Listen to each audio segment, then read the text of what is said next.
करायचं देवदर्शन.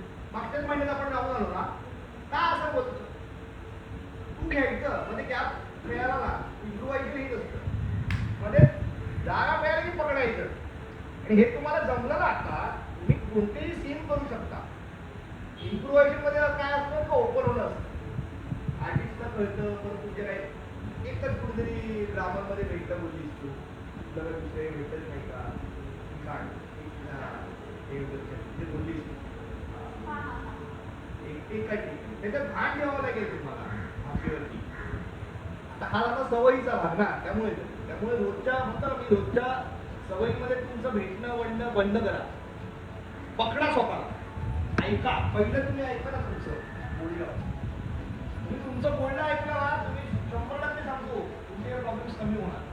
तुम्ही स्वतःचं बोलणं अजूनही ऐकत नाही. या लक्षात ठेव, स्वतःचं बोलणं ऐकायचं. आपण काय बोलतो एक एक शब्द अक्षर सगळं ऐकायचं. मग सोपं होतं की आपण व्याकरणात आहोत बरोबर, आपले शब्द चुकतायत की आपलं अक्षरच चुकतंय.